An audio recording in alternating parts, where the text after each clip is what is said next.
चलिए, और अब हमारे साथ एक और एक्सपर्ट चर्चा में शामिल हो चुके हैं। समित चौहान जी से पूछते हैं कि वो आज निफ्टी को किस तरह से ट्रेड करेंगे। Hi sir, good morning. बताइए, बड़ा कंफ्यूजन का माहौल है, सब कह रहे हैं कि गैप डाउन ओपनिंग होगी, उसके बाद एक रिकवरी देखने को मिल सकती है, तो कैसे आप अप्रोच कर रहे हैं आज बाजार को?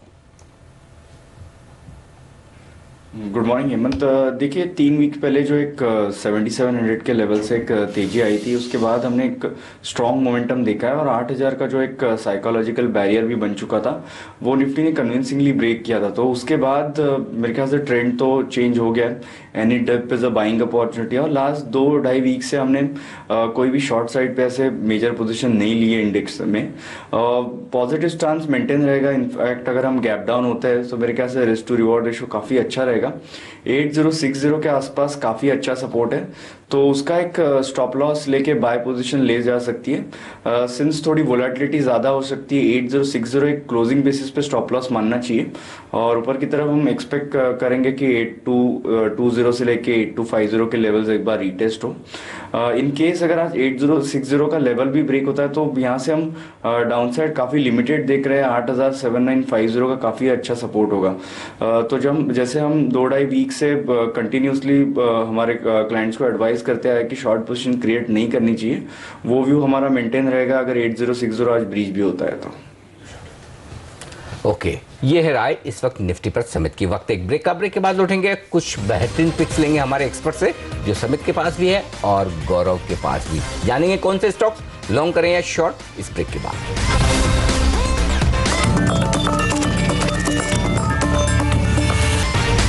स्वागत है आप सभी का सीएनबीसी आवाज पर। हमारे चारों मेहमान हमारे साथ बने हुए हैं, संदीप वागले साहब, अविनाश गुरक्षकर जी, समित चौहान और गौरव बिस्सा। और अब ये जानते हैं कि हमारे एक्सपर्ट्स की टॉप पिक्स आज के बाजार को देखते हुए क्या है। गौरव बताइए, कैसे अप्रोच करेंगे, कौन से स्टॉक्स आपने चुने आज के लिए? देखिए, पहले मैं रिकमेंडेशन दूंगा टाइटन फ्यूचर्स बाय करने के लिए। इसमें अच्छे खासे लॉन्ग्स बने हैं, ब्रेकआउट हो चुका है। अगर ऑप्शंस के आप देखेंगे तो मैंने काफ़ी लंबे अरसे के बाद में एक पर्टिकुलर स्ट्राइक ऑप्शन में इतने अच्छी वॉल्यूम्स, इतनी अच्छी बाइंग देखी है। 380 कॉल ऑप्शन अगर आप देखेंगे तो कुछ 10-11 या शायद 12 लाख के करीब की वॉल्यूम्स हो रही थी। तो काफ़ी एक अच्छा संकेत है कि अगर 375 सस्टेन करता तो शायद 390-395 3 या 4 दिनों में आने की संभावना उसकी काफ़ी बढ़ जाती है। ट्रेडिंग टारगेट्स क्योंकि मार्केट काफ़ी वोलेटाइल हो सकता है थर्सडे तक, तो 371 का एक छोटा स्टॉप लॉस लगा के 385 के छोटे से ट्रेडिंग टारगेट के लिए बाय करने की सलाह दूंगा। मारुति में सेल की सलाह दूंगा मैं। 405 के स्टॉप लॉस से आप सेल कर सकते हैं और टारगेट इसमें होगा जो है 4050 का। इसमें अगर आप देखेंगे तो काफ़ी अग्रेसिव शॉर्ट्स वगैरह बनते जा रहे हैं। सेल ऑन राइज कैनेडा अभी भी है, जब तक ये 4200 सस्टेन नहीं करता है इसमें शॉर्ट्स की कवरिंग होना काफ़ी संभावना काफ़ी कम हो जाती है। ऑप्शन में भी काफ़ी एक्टिव है पुट ऑप्शंस में। और डॉक्टर रेड्डी फ्यूचर्स में सेल सलाह दूंगा मैं। इसमें भी काफ़ी अच्छे डिसेंट शॉर्ट्स बने हैं, कंसिस्टेंट शॉर्ट्स बने हैं, ब्रेकडाउन दिया है। ऑप्शन की अगर बात देखी जाए तो 3000 पुट ऑप्शन में सबसे अधिक मात्रा में से कॉन्सेंट्रेशन है। उसके नीचे का ट्रेड करता है तो आपको 100-125 रुपये तक का प्रेशर आपको देखने मिल सकता है। तो 3040 के स्टॉप लॉस है। 2920 का एक इनिशियल टारगेट होगा, वो तोड़ दिया 2850 भी काफ़ी पॉसिबल है। ओके, तो ये 4 स्टॉक्स हैं जहां पर ट्रेडिंग करने की राय गौरव की तरफ से। खरीदे टाइटन और साथ ही HDIL का कॉल यानी कि तेजी करें, बेचे मारुति और डॉक्टर रेड्डीज। समित चौहान हमारे साथ है और समित की दोनों पिक्स खरीदारी की तरफ है, भारतीय एयरटेल और DHFL यानी कि दीवान हाउसिंग। बताएं समित। यस सनी जी, देखिए मार्केट पे व्यू पॉजिटिव है तो दोनों स्टॉक्स हमने बाय साइड पे ही सिलेक्ट किए हुए हैं। जो भारतीय एयरटेल है उसका चार्ट स्ट्रक्चर हम देखें तो काफ़ी वीक्स के बाद अभी थोड़ा इनकरेजिंग लग रहा है। रिसेंट जो करेक्शन आया था वो उसका एक अच्छे खासे सपोर्ट के आसपास 340 के आसपास क्लियरली अरेस्ट हो रहा है। और लास्ट 3-4 दिनों से जो प्राइस एक्शन हो रही है वो काफ़ी इनकरेजिंग है। इनफैक्ट फ्राइडे को हमने सेकेंड हाफ में इसमें अच्छे खासे वॉल्यूम के साथ एक तेजी देखी थी, तो और वो एक मोमेंटम काफ़ी पॉजिटिव हो गया है। सो हमें लग रहा है ये मोमेंटम और कंटिन्यू होगा। 372-374 के एक टारगेट होने चाहिए भारतीय एयरटेल में और 349 का इसमें स्टॉप लॉस होगा। सेकंड बाय DHFL में है। 5 दिन पहले हमने इसमें एक प्राइस वॉल्यूम ब्रेकआउट देखा था, इसके जो छोटी रेंज बन चुकी थी वहाँ से तब से ये स्टॉक थोड़ा कंसर्ट हो रहा है एक अच्छी खासी मूवमेंट देने के बाद। बट अराउंड 198 स्टॉक को एक काफ़ी अच्छा सपोर्ट है। सो मेरे ख्याल से आज अगर ये थोड़ा नीचे खुलता है तो एक अच्छी खासी बाइंग अपॉर्चुनिटी होगी। ट्रेडिंग व्यू से हमारा टारगेट 214 का है और 195 के स्टॉप लॉस से इसमें बाइंग की जा सकती है। ओके, तो ये 2 स्टॉक है जहां पर आपके लिए खरीदारी के मौके हैं, लेकिन इसके अलावा भी बेहतरीन मौके हैं आपके लिए ट्रेडिंग करने के, और वो होते हैं आपके लिए स्टॉक 2020 की रिकमेंडेशंस में। तो आज कौन से हैं वो 20 टॉप ट्रेडिंग आइडियाज़ बताएंगे आपको एक छोटे से ब्रेक के बाद, जब लौटेंगे हम पहला सौदा लेकर, क्योंकि बाजार का भरपूर एक्शन होने वाला है। आज का एक्शन सुबह 9 बजे से बेहद अहम होगा, क्योंकि करेंसी मार्केट की होगी शुरुआत, और डॉक्टर रघुराम राजन के बाहर निकलने के फैसले के बाद कितना कमज़ोर होता है रुपया, ये जानना अहम होगा। तो रुपए पर हम राय लेकर आएंगे, साथ ही रघुराम राजन के एग्जिट का क्या असर होगा, उस पर कुछ बड़ी हस्तियां हमारे साथ जुड़ने वाली है। तो पूरे एक्शन के लिए तैयार हो जाइए, जुड़िए हमारे साथ पहला सौदा में एक छोटे से ब्रेक के बाद।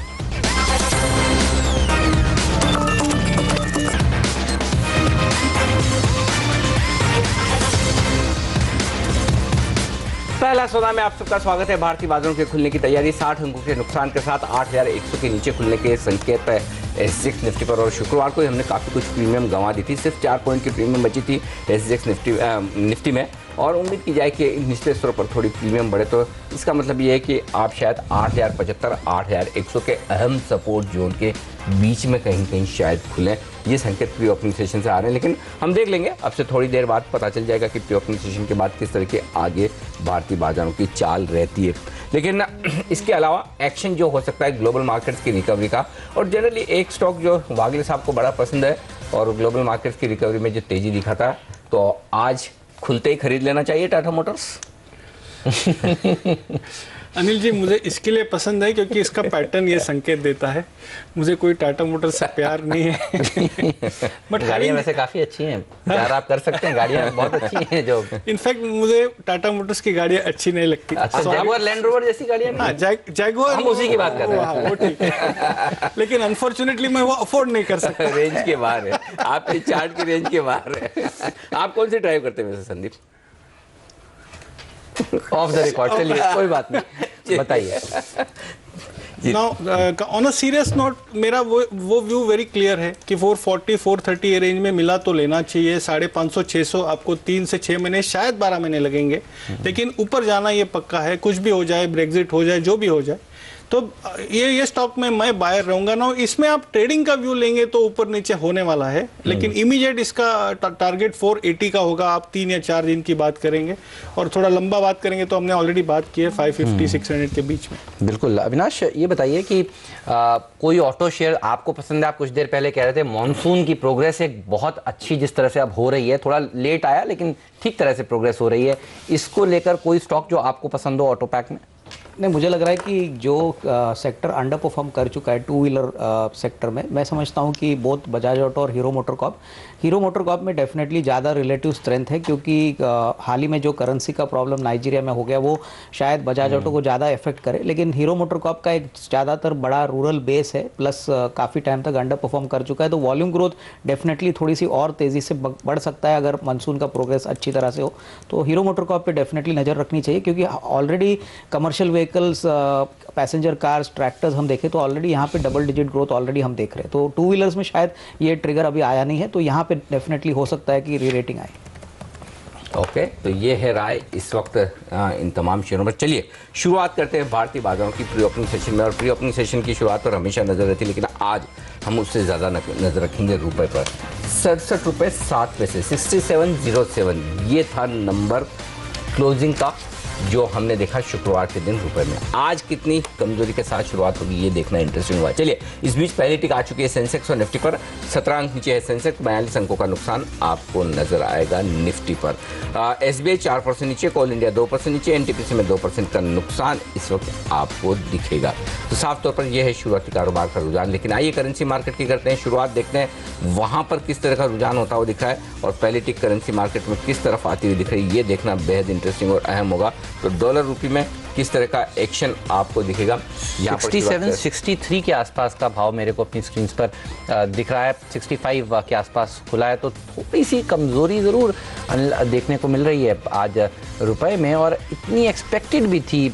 25 पैसे के आसपास की कमजोरी की बात सब लोग कर भी रहे थे। ये 57 पैसे के आसपास की कमजोरी है, 60 पैसे की कमजोरी अब हो चुकी है 67-68, यानी कि लगभग 1% रुपया कमजोर होता हुआ दिखा है। तो 1% की कमजोरी करेंसी मार्केट में इस वक्त है। हमारे साथ IFA ग्लोबल के अभिषेक गोयन का इस वक्त कार्यक्रम में शामिल हो चुके हैं, करेंसी मार्केट के एक्सपर्ट का। अभिषेक, क्या कहेंगे, 1% कमजोर खुला है रुपया, सफिशिएंट है या यहाँ से और कमजोरी बढ़नी है? नहीं जी, आपको नहीं लगता कि रुपया थोड़ा ज्यादा ओवर रिएक्ट किया है? ये तो आप बताएंगे। इंटरनेशनली अगर आप देखें तो ब्रेक्सिट के जो वोट्स हैं ये अब रिमेन कैंप में पॉजिटिव आ रहे हैं, राइट। उस कारण से पाउंड स्टर्लिंग वगैरह ओवरनाइट गैप ओपनिंग हुआ है, जिसमें 200 पॉइंट पाउंड बढ़ गया है, यूरो बढ़ गया है। एशियन इक्विटी मार्केट्स प्लस हैं, बॉन्ड यील्ड्स डाउन है, बॉन्ड यील्ड्स बढ़ गए हैं।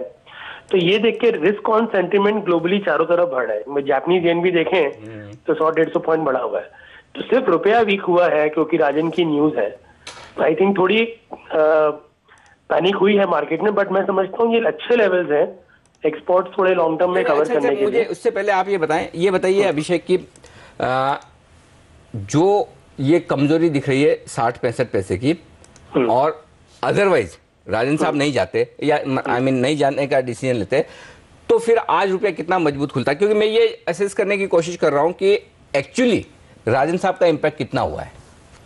आज रुपया करीब 66-70 के आसपास खुलता है। ओके, कम से कम 30 पैसे स्ट्रॉन्ग। अगर करेंसी मार्केट जैसे ग्लोबली रिएक्ट की है उस हिसाब से रुपया भी रिएक्ट करता तो उस हिसाब से अगर देखें तो करीब 90 पैसे की मूव मार्केट में आई है, क्योंकि 6706 का एनडीएफ क्लोजिंग था ऑन फ्राइडे को। तो अभी देखिए थोड़ी सेलिंग आ भी रही है मार्केट में, मेरे ख्याल से एक्सपोर्ट सेलिंग आ जाएगी मार्केट में आज, और आरबीआई भी इंटरवीन करेगा मार्केट में। ओके, तो चलिए रिकवरी आएगी, थोड़ी डॉलर्स में बिकवाली होगी, रुपए में खरीदारी होगी निचले स्तरों पर रुपया। तो कुल मिलाकर अगर आप ग्लोबल मार्केट्स की मजबूती के साथ देखें तो यहाँ पर जो एक्शन हुआ है वो लगभग 90 पैसे की कमजोरी का, क्योंकि अगर राजन साहब की न्यूज़ नहीं होती तो शायद रुपया 25-30 पैसा मजबूत खुलता, और 60-65 पैसे की जो कमजोरी है उसको देखते हुए आप ये कह सकते हैं कि थोड़ी सी 90 पैसे के आसपास की, या यूं कहें कि 1.25% के आसपास की कमजोरी करेंसी मार्केट में राजन साहब की खबर की वजह से हुई। लेकिन वाकई में कितना बड़ा झटका है ये हमारे लिए, ये जानने की कोशिश करते हैं। हमारे साथ कार्यक्रम में शामिल हो रहे हैं राकेश मोहन साहब, जो आरबीआई के पहले डिप्टी गवर्नर रह चुके हैं, आईएमएफ के एग्जीक्यूटिव डायरेक्टर भी। राकेश मोहन साहब, स्वागत है आपका सीएनबीसी आवाज़ पर। Good morning. पहला सवाल तो ये कि क्या आरबीआई गवर्नर का दूसरा टर्म लेने से इनकार करना क्या बहुत बड़ा झटका है, या फिर आपको लगता है कि मजबूत टीम है आरबीआई के पास जो इसे संभाल लेगी? नहीं, देखिए आरबीआई की टीम तो हमेशा मजबूत रही 80 साल से जी। तो इसलिए हालांकि ये इनका जो डिसीजन राजन साहब ने लिया है अब जाने का सिर्फ 3 साल के बाद, आशा तो यही थी कि ये कम से कम एक और टर्म तो लेते, लेकिन अपनी टीम जो है रिजर्व बैंक की और हमेशा बहुत मजबूत रही है, तो इसलिए my expectation would be continued stability, लेकिन कुछ ना कुछ थोड़ा बहुत तो इंस्टेबिलिटी शायद मार्केट में शायद आए, लेकिन वो आज कल परसों में देखने की बात है। बिल्कुल सर, हमने देखा करेंसी मार्केट जो खुला करीब 90 पैसे कमजोर हुआ, इस समय 50 पैसे की कमजोरी देखने को मिल रही है। तो एक नीजक रिएक्शन जरूर मार्केट ने दिखाया है, लेकिन सबकी नजरें अब कि अगला गवर्नर कौन बनेगा। सर बहुत सारे नाम चल रहे हैं, उर्जित पटेल, अरुंधति भट्टाचार्य, सुबीर गोखरन जी का। ये बताइए आपको क्या लगता है अगला गवर्नर कौन हो सकता है? जस्ट हालांकि अभी कहना एक स्पेकुलेटिव होगा, लेकिन अगर मैं आपसे सर समझ सकूं, ब्यूरोक्रेट हो सकता है या फिर इकोनॉमिस्ट हो सकता है वो? आरबीआई की हिस्ट्री में दोनों रहे हैं, ब्यूरोक्रेट भी रहे हैं और इकोनॉमिस्ट भी रहे हैं। ये जरूर है कि पिछले 25 साल में रंगराजन साहब और दलान साहब और फिर वाई रेड्डी, जो वो ब्यूरोक्रेट भी थे, इकोनॉमिस्ट भी थे, और अब राजन साहब ज्यादातर तो इकोनॉमिस्ट ही रहे हैं पिछले 25 साल में, लेकिन उससे पहले ज्यादातर ब्यूरोक्रेट रहे थे। और ये जरूर कहना पड़ेगा कि हिस्ट्री जो है रिजर्व बैंक की, जो भी रिजर्व बैंक गवर्नर रहे हैं उन्होंने वो बहुत ही स्टेबल रहे हैं और बहुत रेस्पेक्टेड रहे हैं, और ये शायद एक दो बार ही शायद हुआ जब वो एक तो इमरजेंसी में एक गवर्नर थे जो लाइफ इंश्योरेंस कॉर्पोरेशन से आए थे। उनके अलावा हमेशा रिस्पेक्ट रही है आरबीआई गवर्नर्स की। So I would expect that the government will appoint a similarly distinguished person, whether a bureaucrat, whether a banker or an economist, to become the next governor. Sir मैं बिना घुमा फिराए आपको सीधे सवाल पूछता हूं, क्योंकि हमारी जो रिपोर्ट्स है उसके मुताबिक आपका नाम भी इस लिस्ट में काफ़ी आगे है। अगर आपको ऑफर किया जाए, आप इस पोजीशन के लिए तैयार हैं, लेना चाहेंगे सर? देखिए, ये बातें जो है जब तक कि गवर्नमेंट को अपना माइंड नहीं दिखाए, मैं हमेशा कभी कोई ऐसी स्पेकुलेशन नहीं करता हूँ। चलिए, बिल्कुल ठीक बात है। मुझे रिटायर पे अब काफी साल भी हो गए हैं, मेरी उम्र भी अब काफी हो गई 68 की, तो इसलिए ऐसे स्पेकुलेशन मैं तो बिल्कुल कुछ नहीं करता हूं। लेकिन सर, जो अनफिनिश्ड एजेंडा है जो राजन साहब छोड़ के जा रहे हैं, आपको भरोसा है कि जो नए गवर्नर आएंगे, जो टीम बनी हुई है आरबीआई की, वो इस अनफिनिश्ड एजेंडा को आगे बढ़ाएगी, पूरा करेगी? हाँ, देखिए, अनफिनिश्ड एजेंडा जैसे कि प्राइस स्टेबिलिटी, इन्फ्लेशन कंट्रोल, वो हर सेंट्रल बैंक का धर्म रहता है कि इन्फ्लेशन कंट्रोल करें, और हमेशा रहा भी है। हाँ, ये जरूर है कि बीच बीच में कभी कभी इन्फ्लेशन को ज्यादा हो गई थी, लेकिन तो इधर जो भी गवर्नर आएगा उनको पहला ध्यान जो है इन्फ्लेशन रखना पड़ेगा। दूसरी बात फाइनेंशियल स्टेबिलिटी की होती है, और अभी जो है पिछले 2-3 साल में, पिछले 3-4 साल में ये जो बैंक्स के एनपीएस बहुत बढ़ गए हैं, तो उनको तो उनकी देखभाल तो जरूरी करनी है, और बैंक की बैलेंस शीट को इम्प्रूव करना है, जिससे कि फिर से लेंडिंग बढ़े इकोनॉमिक ग्रोथ के लिए। तो ये तो these are all issues that any governor would have to deal with, and these are unfinished agenda of Governor Rajan. लेकिन जो भी आएगा, these are objective issues that have to be dealt with. बिल्कुल सर, गवर्नर राजन जी ने जो अपने term में करीब 150 बेसिस पॉइंट का रेट कट किया, बाजार की उम्मीदें तो काफी ज्यादा थी और सरकार की उम्मीदें भी आप कहें ज्यादा ही थी। ये बताइए, आपको क्या लगता है, 150 बेसिस पॉइंट का रेट कट पर्याप्त था या और ज्यादा रेट कट होना चाहिए था? और जो नए गवर्नर आएंगे वो क्या थोड़ा इंटरेस्ट रेट्स को घटाने में ज्यादा फोकस करेंगे? आपकी क्या एक्सपेक्टेशंस हैं? नहीं, देखिए, one policy I have maintained since the Reserve Bank is not to comment on any interest rate cuts or increases. I would just again repeat that कि हर सेंट्रल बैंक गवर्नर का, हर central bank का primary पहला लक्ष्य जो होता है वो inflation control का, बिल्कुल, और secondly of course keep economic growth, and third keep financial stability. तो उन तीनों ऑब्जेक्टिव्स को देखते हुए, inflation control, economic growth, financial stability देखते हुए, हर सेंट्रल बैंक गवर्नर को उनको बैलेंस करना होता है, और हमेशा करते आए हैं। So that is what I would expect the next governor to do. बहुत बहुत शुक्रिया सर आपका हमारे लिए वक्त निकालने के लिए, इस मुद्दे पर अपनी राय रखने के लिए। तो राकेश मोहन साहब ये कहते हैं कि आने वाले गवर्नर के सामने सबसे बड़ी चुनौती यही होगी कि वो ब्याज दरों को कितनी जल्दी से काटते हैं, आगे किस तरह से ट्रांसमिशन करते हैं, और जिस तरह से इन्फ्लेशन को काबू में किया गया है डॉक्टर रघुराम राजन की तरफ से, क्या वही रणनीति आगे भी बरकरार रहती है। फिलहाल बाजार पर नजर रखिए, यहाँ पर प्री ओपनिंग सेशन में 128 अंक नीचे यहाँ पर सेंसेक्स नजर आएगा आपको, और 54 अंकों का नुकसान। तो पहला जो साइकोलॉजिकल लेवल है 8100 का, बाजार उसके ऊपर शुरुआत होते हुए नजर आ रहे हैं। तो बहुत ज़्यादा कमजोरी या पैनिक जैसा माहौल नहीं है, महज 55 अंकों का नुकसान है। हाँ, बैंक निफ्टी जरूर लगभग 1.5% नीचे और 17,500 के अहम लेवल के नीचे खुलने के संकेत दे रहा है, जो कि 17,425 के। तो बैंक निफ्टी पर नजर रखना ज्यादा जरूरी होगा इस वक्त। बिल्कुल अनिल, और आप देखिए अब रुपए की चाल पर भी नजर रखिए, 90 पैसे नीचे खुला था और क्या सुधार देखने को मिल रहा है इस समय। आप देखिए मात्र 45-46 पैसे ही नीचे रह गया है। तो ऐसे ही क्या बाजार आज रिएक्शन दे सकता है? हमारा इक्विटी मार्केट भी एक नीजक रिएक्शन देखने को मिले, उसके बाद सुधरे? क्योंकि देखिए पिछले 10 मिनटों में जिस तरह की रिकवरी रुपए में देखने को मिली है, ये काफी सराहनीय है, नहीं? आई थिंक हेमंत, मुझे लग रहा है कि ये न्यूज़ अभी मोरलेस सभी को पता है। जब भी कोई अनएक्सपेक्टेड इवेंट होता है तभी मेरे ख्याल से इफेक्ट ज़्यादा नेगेटिव होता है। मेरे ख्याल से आई थिंक मार्केट्स ये पचा लेगी कि कोई ना कोई डिसीजन गवर्नमेंट क्विकली लेगा, और ये अगर होता है इन द नेक्स्ट 3-4 डेज तो मुझे लग रहा है market definitely will stabilise. I don't think कोई बड़ी पैनिक वाली चीज़ है कि भाई गवर्नर साहब ने रेजिग्नेशन दिया है तो इंडियन इकोनॉमी की हालत ख़राब होगी। मैं समझता हूँ कि करेंसी पे वॉच करना चाहिए, और यहाँ पे भी मुझे लग रहा है कि आरबीआई डेफिनेटली इसके ऊपर क्लोजली वॉच करेगा। तो यही बात एक्चुअली हम सुबह यही कह रहे थे कि एक बार करेंसी मार्केट किस तरह से स्टेबल होते हैं, कितना रिएक्शन देते हैं, उससे इक्विटी के लिए संकेत लेने होंगे।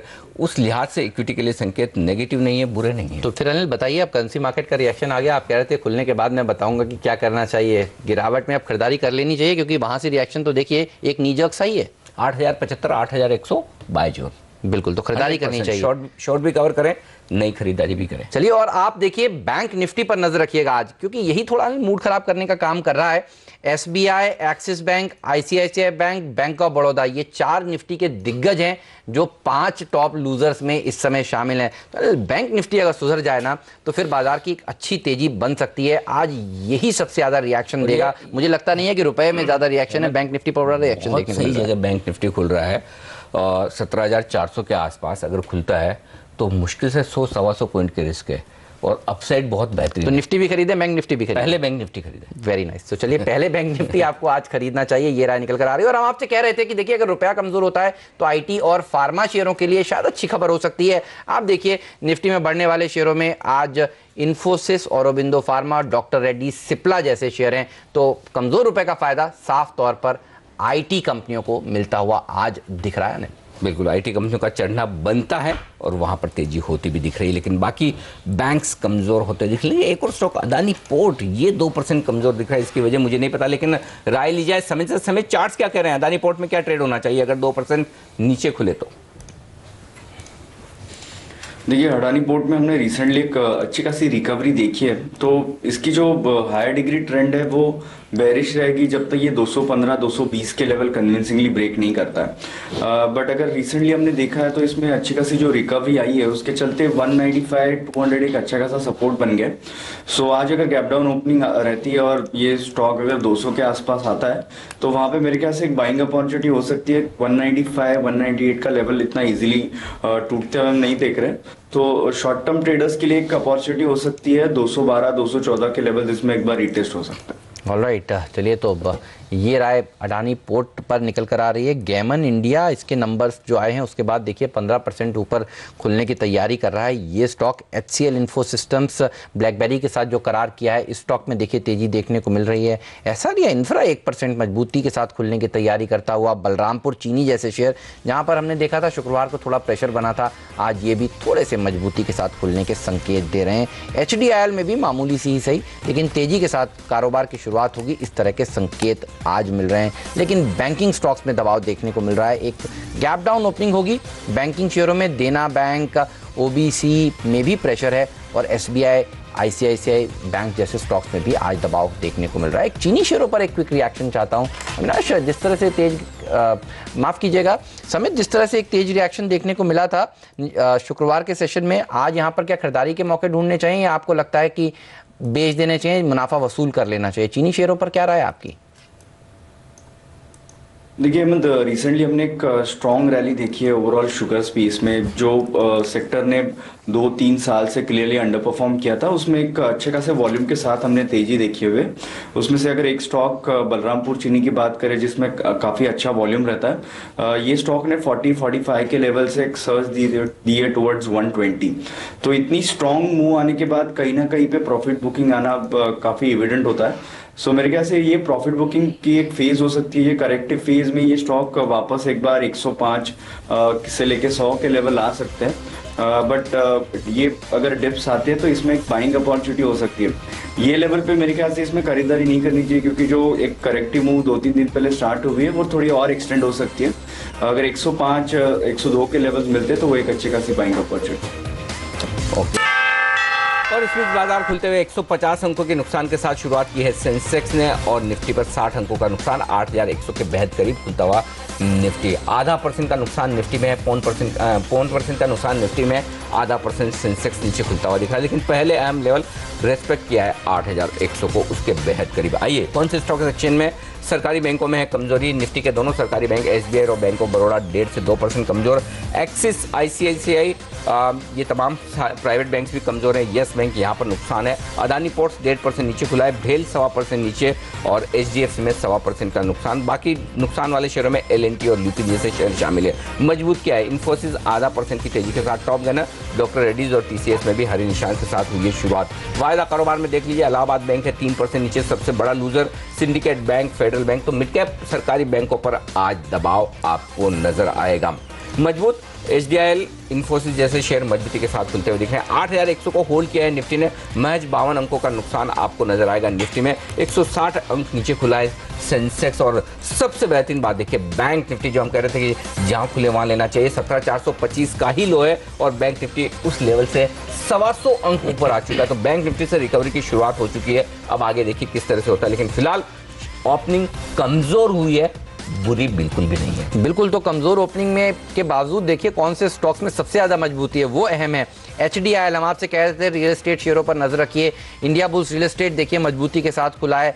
दीवान हाउसिंग फाइनेंस कंपनी में आप देखिए DHFL में एक अच्छी तेजी बन रही है। ये वो कुछ ऐसे नाम हैं जो अच्छा प्रदर्शन दिखा रहे हैं आज के कमजोर बाजार में। दूसरी तरफ अगर आप निफ्टी में ढूंढने निकले तो कमजोर रुपए का फायदा मिला है इन्फोसिस को, डॉक्टर रेड्डीज को। तो IT और फार्मा कंपनियां देखिए मजबूती के साथ इस समय टिकी हुई हैं। TCS में भी एक पॉजिटिव टिक के साथ कारोबार की शुरुआत हो चुकी है। इसके अलावा अगर आप नजर डालें तो ऑयल एंड गैस स्पेस काफी अच्छा प्रदर्शन दिखा रहा है। ONGC देखिए कमजोर मार्केट में अच्छा प्रदर्शन दिखाता हुआ। पेट्रोनेट LNG में तेजी आज के सत्र में देखने को मिल रही है। और हमारे एक्सपर्ट का फेवरेट शेयर आप देखिए टाटा मोटर्स का DVR भी मजबूती के साथ आज कारोबार करता हुआ नजर आ रहा है। टाटा मोटर्स DVR पिछले कुछ दिनों से अच्छा प्रदर्शन दिखा रहे हैं, लेकिन जिस तरह से रियल एस्टेट शेयर चल रहे हैं वो एक अच्छी बात मानी जाएगी। शुक्रवार को अच्छी रैली देखने को मिली थी और वो रैली आज बरकरार है। ना सिर्फ इन्फोसिस, टेक महिंद्रा पर भी नजर रखिए, HCL टेक पर भी नजर रखिए, यहाँ पर भी कुछ बाइंग इंटरेस्ट बन रहा है। और आप देखिए निचले स्तरों से एक स्मार्ट रिकवरी आज के दिन बाजार में देखने को मिल रही है और ये सेक्टर्स जो हैं वो इसको लीड करते हुए दिख रहे हैं।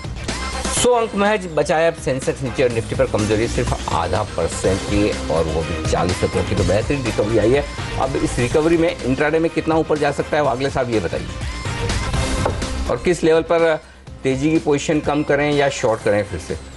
अनिल जी, मुझे लगता है 8180 का लेवल मैं क्लोजली वॉच करूंगा। जून फ्यूचर्स का करंटली 8140 है, तो अनदर 30-40 पॉइंट्स तो मुझे दिखता ही है। शायद 8200 तक भी जाए। तो अगर आपने लिया है जैसे बाइंग में बॉटम में, तो आई थिंक 8200 तक वेट करना चाहिए। और IT में कोई स्टॉक जो आप खरीदना चाहें आज इंट्राडे के लिए, क्योंकि यही एक ऐसा पैक है जो सबसे ज्यादा मजबूती दिखा रहा है, चाहे वो इन्फोसिस हो, TCS हो, HCL टेक हो, इवन टेक महिंद्रा मजबूती के साथ खड़ा है।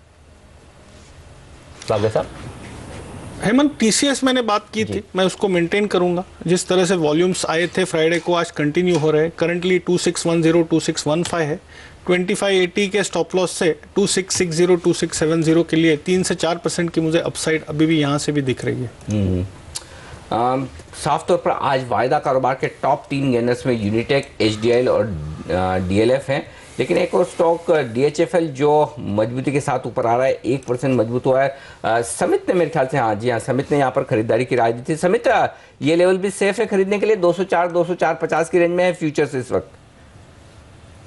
जी हाँ नजीब, यहाँ पे काफ़ी रिस्क रिवॉर्ड रेशियो अच्छा है। नियर टर्म व्यू से जैसे मैंने बताया कि 214-216 का लेवल हम देख रहे हैं, और अगर कोई मीडियम टर्म व्यू से भी देखना चाहता है तो ये स्टॉक में एक अच्छा खासा पोटेंशियल है। 200-195 के आसपास इसने अच्छा खासा एक बेस बना है। सो ये स्टॉक में हम एक्सपेक्ट कर रहे हैं कि 225-230 के लेवल्स आने वाले कुछ वीक्स में देखें, बट मोमेंटम ट्रेडर्स के लिए भी ये अच्छी खासी बाइंग अपॉर्चुनिटी है। बिल्कुल, और हम कह रहे थे कि एक मैच्योर रिएक्शन मार्केट दिखाएगा। आप देखिए अब मात्र 30 अंक नीचे बचा है निफ्टी, और कौन से वो स्टॉक्स हैं जिन्होंने निचले स्तरों से अच्छी रिकवरी दिखाई है। आप देखेंगे और कहेंगे SBI 1.5% नीचे है, लेकिन इसे ऐसे भी देखिए कि 1.5% के निचले स्तरों से रिकवरी भी हो चुकी है। एक्सिस बैंक भी आपको 1.25% नीचे दिखेगा, लेकिन आप देखिए 1.25% की निचले स्तरों से रिकवरी भी हो चुकी है। इवन बैंक के दूसरे स्टॉक्स देखिए, बैंक ऑफ बड़ौदा आपको 1% नीचे दिखेगा, लेकिन 1.25% के आसपास की यहां से भी रिकवरी हो चुकी है। तो अगर आपसे मैं कहूं अविनाश, एक टेक ऐसे मार्केट पर बहुत अच्छा मैच्योर रिएक्शन देखने को मिल रहा है, और बैंकिंग स्टॉक्स में भी। ये बताइए कौन सा बैंकिंग स्टॉक आप इस समय खरीदना चाहेंगे इंट्राडे के लिहाज से? नहीं, मुझे लग रहा है कि PSU में SBI डेफिनेटली काफ़ी अच्छा लग रहा है, और मुझे लग रहा है कि even from a medium term perspective PSU बैंकों के लिए डेफिनेटली आगे चल के होप्स है कि रेट कट आ जाएगा तो इनको ज़्यादा फायदा होना चाहिए। तो मुझे लग रहा है बहुत intraday as well as medium term view से PSU बैंक्स में खरीदारी की जा सकती है। आप कह रहे थे गिरते ही खरीद लीजिए, बैंक निफ्टी भी और निफ्टी भी। पैसा बन रहा है जिन्होंने इस ट्रेड पर काम किया। ये बताइए, लग रहा है आज हरे निशान में भी क्लोजिंग हो सकती है? आश्चर्य नहीं होगा? आपके मुंह में घी शक्कर का मिक्सचर।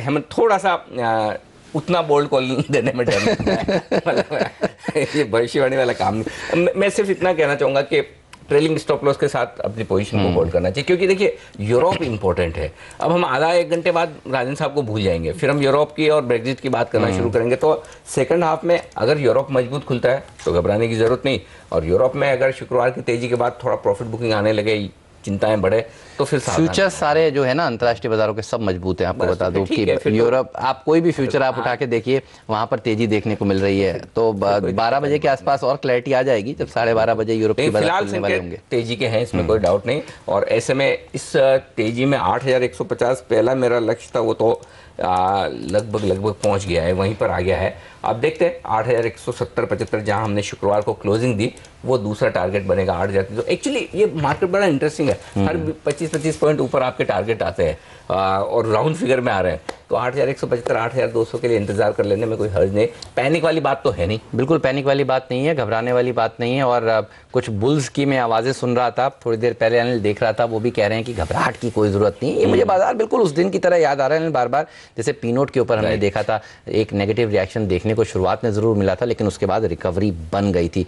ONGC के ऊपर भी नजर रखिए, यहां पर भी तेजी देखने को मिल रही है। कल एक इंपॉर्टेंट दिन है, IPO खुलने वाला है महानगर का। ये बताइए, महानगर के IPO में पैसा लगाने की राय है आपकी क्या? और ऑयल एंड गैस स्पेस पर भी अपना व्यू बताएं। नहीं, मुझे लग रहा है कि डेफिनेटली महानगर गैस की अगर हम फाइनेंशियल्स देखें, बिजनेस मॉडल देखें हेमंत, तो definitely medium to long term में अच्छा पैसा बन सकता है। हालांकि लास्ट 1-2 सालों का अगर परफॉर्मेंस देखें तो क्रूड के भारी गिरावट के कारण इनके प्रॉफिट मार्जिन पे थोड़ा सा दबाव आ गया। लेकिन अगर इस कंपनी की बैलेंस शीट देखें, कैश देखें, रिटर्न ऑन इक्विटी देखें, तो मुझे लग रहा है कि इंद्रप्रस्थ के कंपैरिजन में ये डेफिनेटली पेयर कंपैरिजन में काफ़ी रिलेटिवली अट्रैक्टिवली वैल्यूड है। और मार्केट डेफिनेटली चाहेगी कि कोई और रिप्रेजेंटेटिव CNG स्पेस में मिले, तो डेफिनेटली इसमें अप्लाई करके आगे के लिए at least medium term view definitely positive है। बिल्कुल, तो मीडियम टर्म व्यू काफ़ी पॉजिटिव है इस सेक्टर पर, और इस IPO में आपको निवेश जरूर करना चाहिए। वक्त है हमारे सभी विशेषज्ञों से विदा लेने का। संदीप आगले साहब, अविनाश गुराशकर जी, समित चौहान और गौरव बिस्सा, आप सभी का धन्यवाद समय निकालने के लिए। और आज इस चर्चा रुपए में एक स्मार्ट